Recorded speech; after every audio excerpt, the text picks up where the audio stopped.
Sa loob ng maikling panahon, sunod-sunod na pumanaw ang kanyang mga kaibigan dahil sa tila simpleng sakit sa puso. Hanggang sa matuklasan ng mga investigador ang isang nakakatakot na lihim na nakatago sa isang kahon ng cookies.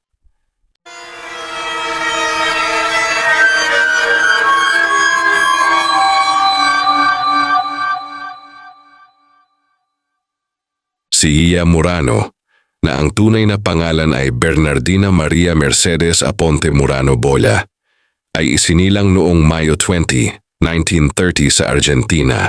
Kilala siya bilang Poisoner of Montserrat.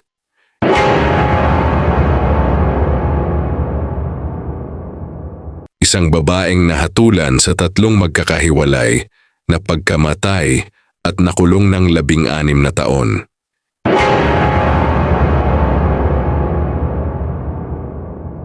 Ipinakita niya ang sarili bilang isang edukado at mayamang babae, kahit na sa katotohanan ay kulang siya sa formal na edukasyon at baon sa utang. Mahilig siyang gumastos ng pera na wala pa siya.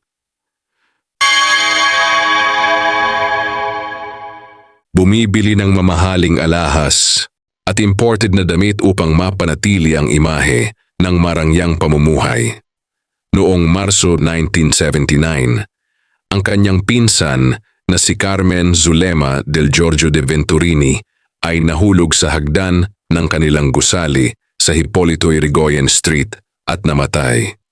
Una itong idineklara ng mga doktor bilang simpleng atake sa puso, ngunit may napansin ang anak ng biktima na si Diana Maria Venturini.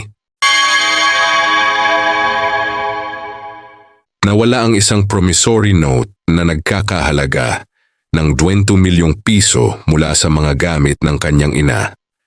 Ayon sa gwardya ng gusali, habang naghihingalo ang biktima, dumating si Murano dala ang isang misteryosong pakete. Sinabi niyang kailangan niya ang susi ng apartment upang kunin ang notebook ng kanyang pinsan at tawagan ang pamilya. Pumasok siya sa loob at mabilis na lumabas na may dalang ilang papeles at isang maliit na bote. Habang palabas, narinig pa siyang nagreklamo. Diyos ko, ito na ang 3 kaibigan kong namamatay sa maikling panahon.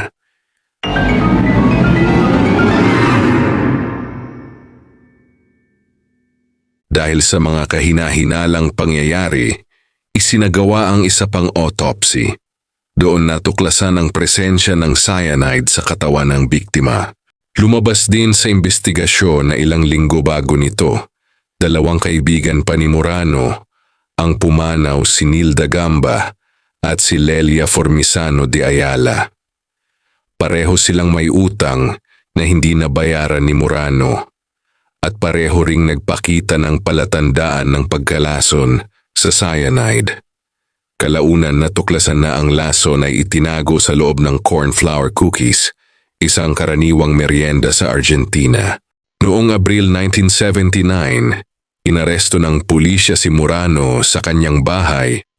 Habang nasa kulungan, natagpuan siyang walang malay at kalaunan ay kinailangang operahan at alisin ang isa niyang baga. Noong 1982, pansamantala siyang napawalang sala at pinalaya.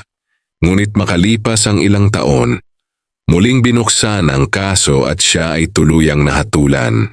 Sa kabila nito, patuloy niyang iginiit ang kanyang inosensya at sinabi, "Hindi ako kailanman nagimbita ng kahit sino upang kumain."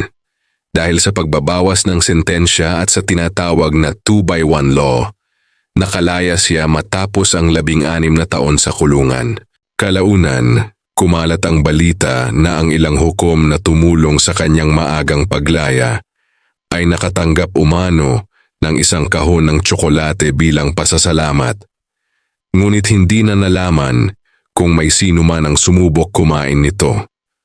Noong 1998, muling humarap si Murano sa publiko at muling iginiit ang kanyang pagiging inosente sa isang sikat na palabas sa telebisyon.